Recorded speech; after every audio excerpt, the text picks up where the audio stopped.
Oke, salam berjumpa kembali siswa-siswi kelas 7. Kita akan melanjutkan bahasan kita yang minggu lalu ya, yaitu sekarang kita bahas tentang potensi sumber daya alam dan kemaritiman di Indonesia. Mungkin kalian sudah pernah mendengar tentang sumber daya alam dan kemaritiman atau maritim kata dasarnya.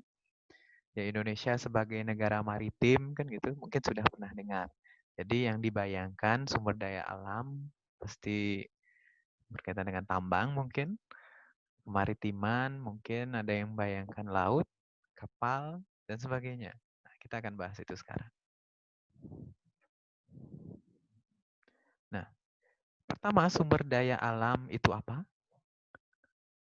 Terus kemaritiman itu apa? Nah, ini logonya apa ini? Ada yang tahu enggak? Ini logonya Balai Konservasi Sumber Daya Alam. Sumber daya alam itu apa? Ini kata-kata yang terkait ya. Sumber, nah ini sumber di suatu tempat, daya, tenaga, alam, alamiah atau alami ya, dari alam. Di bukunya juga sudah ada ini.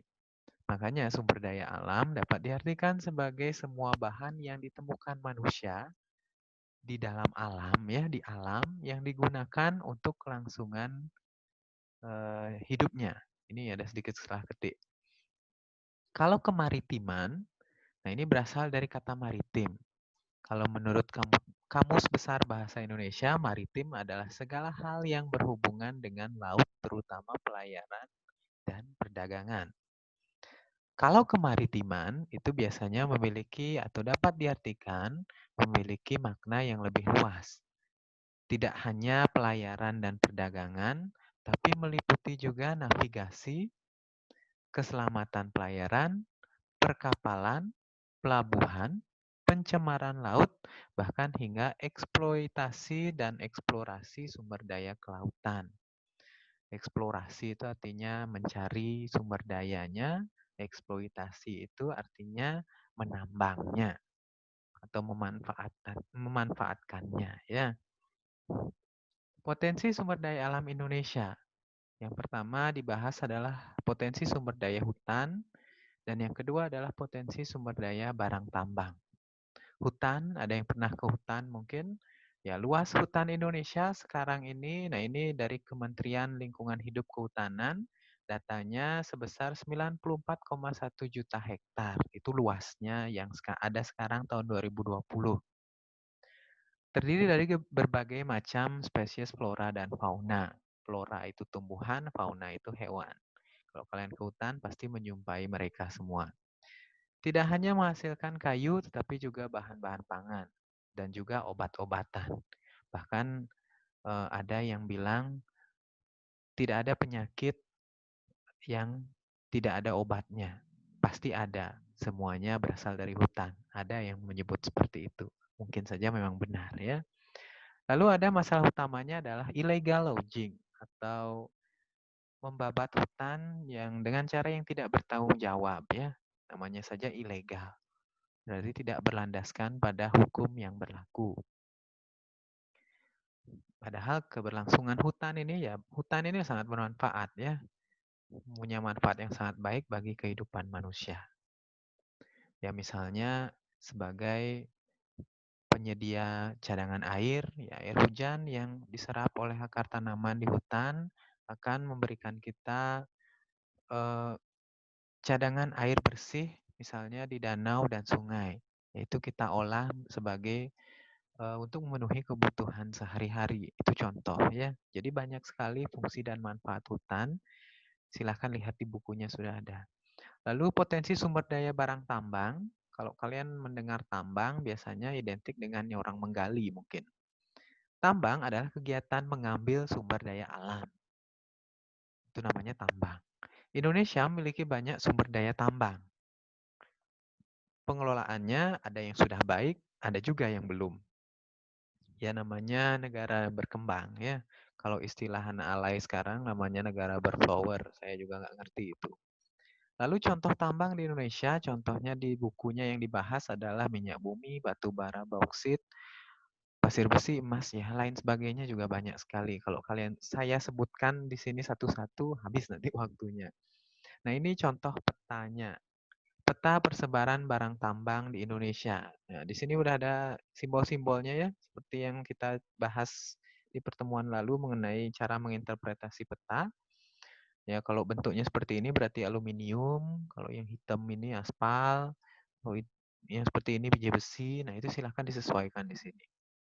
Itu caranya menginterpretasi peta ini.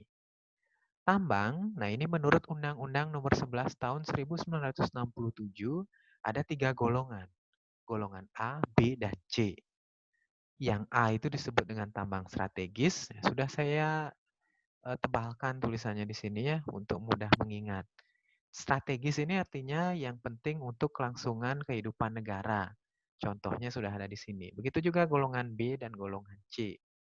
Silahkan nanti dibaca lebih seksama. Berikutnya ada potensi kemaritiman Indonesia. Ya, seperti tadi kemaritiman ya tidak hanya berkaitan dengan perdagangan dan pelayaran, tapi juga berkaitan dengan navigasi, terus eksploitasi dan eksplorasi sumber daya laut. Ya, itu sangat luas cakupan dari kemaritiman. Yang pertama dibahas adalah perikanan.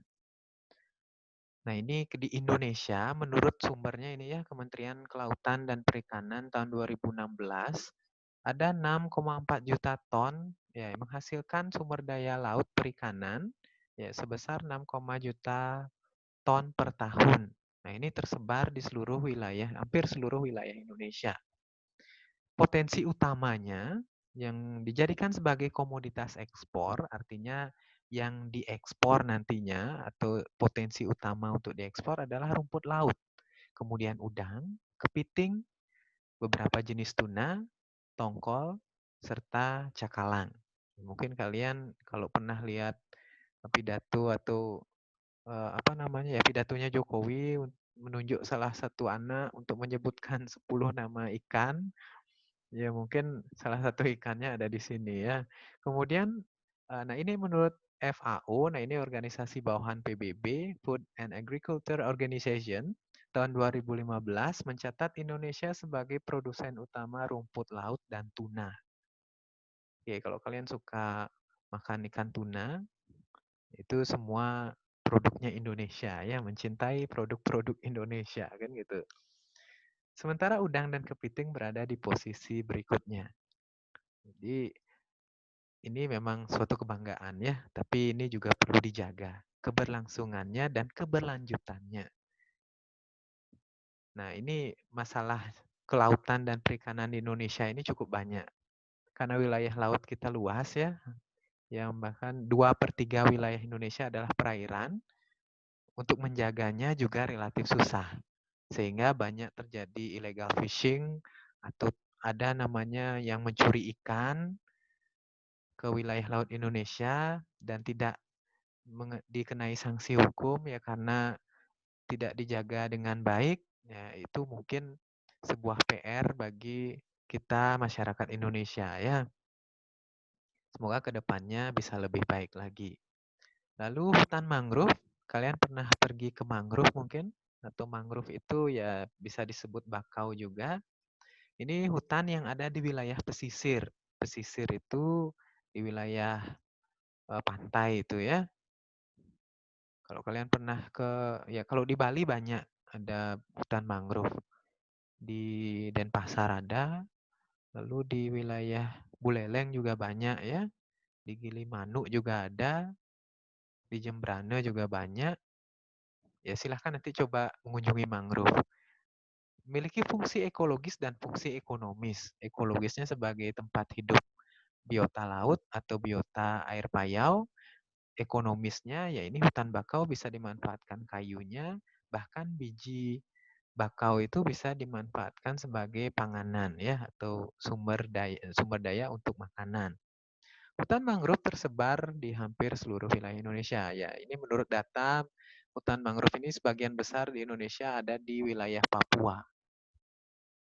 Lalu berikutnya ada terumbu karang. Terumbu karang adalah batuan endapan kapur di laut yang dihasilkan koral.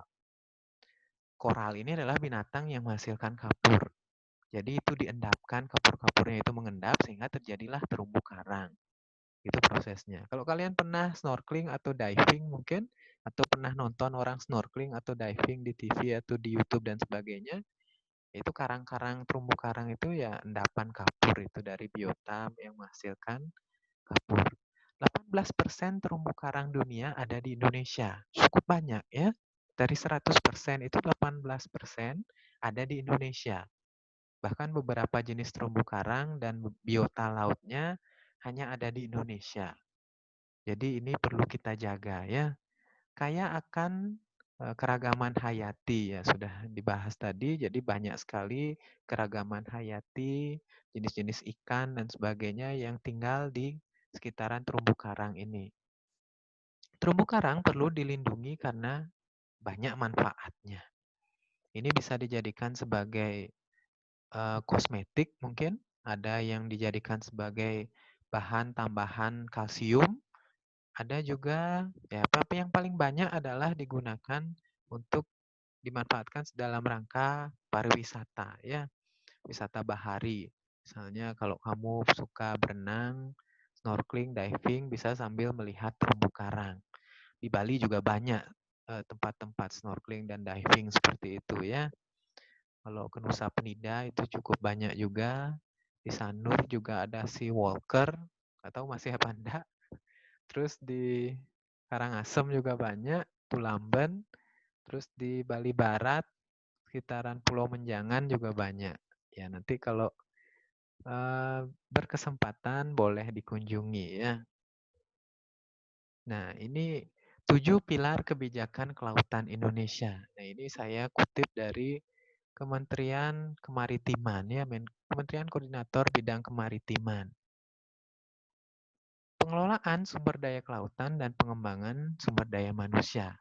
Jadi kalau laut ini dikelola dengan baik, pasti dengan adanya sumber daya manusia yang baik juga. Kemudian diplomasi maritim. Jadi kesepakatan antara beberapa pihak, baik antar negara region di Indonesia maupun antar negara di Asia Tenggara bahkan di dunia, dalam rangka melindungi dan mengembangkan kelautan di Indonesia. Terus ada budaya bahari. Budaya bahari ini adalah hasil karya yang diciptakan masyarakat yang tinggal di daerah pesisir.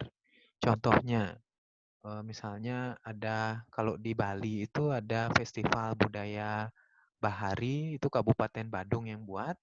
Terus ada tradisi-tradisi tertentu yang mencerminkan bahwa itu sebuah penghormatan terhadap laut.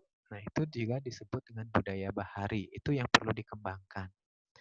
Kemudian dikembangkan dan dipelihara ya tentunya yang sudah ada. Pengelolaan ruang laut dan perlindungan lingkungan laut. Nah, ini sangat penting ya demi keberlanjutan ke depannya. Pertahanan, keamanan, penegakan hukum dan keselamatan di laut. Ya, ini tidak hanya kewajiban dari pemerintah lewat kementerian, tetapi kewajiban kita bersama. Lalu tata kelola dan kelembagaan kelautan. Ya, ini dikelola oleh lembaga-lembaga yang kompeten kan. Lembaganya harus bagus, bebas korupsi tentunya. Ya, jadi tata kelolanya ini harus baik sehingga pengelolaan kelautan di Indonesia akan semakin baik. Sehingga cita-citanya menjadi poros maritim dunia akan segera tercapai. Lalu ekonomi, infrastruktur, dan peningkatan kesejahteraan. Banyak nelayan yang masih tergolong nelayan yang kurang mampu. Jadi ekonominya itu dapat dikatakan belum sejahtera. Inilah pilar kebijakan kelautan di Indonesia salah satunya untuk mensejahterakan nelayan tersebut. Jadi meningkatkan kesejahteraan, ekonomi, dan infrastruktur dalam rangka mengembangkan bidang kelautan. Ini ada saya punya contoh peta persebaran ikan ya, potensi ikan laut di Indonesia. Nah, ini udah ada beberapa contoh ikannya. Udah ada ini kalau angka yang ini berarti potensinya sekian, produksinya sekian. Nah, ini lihat angka-angka di sini ya. Misalnya ini. Ini kalau kita sesuaikan di sini mana jadinya ya? Nah, ini cakalang kan. Cakalang potensinya di wilayah selatan Laut Jawa, di wilayah selatan Jawa ya, Samudra Hindia, itu sebesar potensinya 1.300. Nah, ini ton ya, 1.300 ton. Sedangkan produksinya masih 522 ton. Nah, itu contoh untuk interpretasi peta ini. Oh, sangat banyak ya. Seluruh Indonesia, hampir seluruh wilayah lautnya memiliki potensi ikan. Nah, ini ada apa ini? Madi madi dihang, tuna mata besar, albacora, cakalang, tuna sirip biru. Nah, itu misalnya. Berikutnya ya, sekian apa yang dapat saya sampaikan. Untuk pertemuan selanjutnya akan kita bahas di minggu selanjutnya juga ya. Selamat belajar, sekian dan terima kasih.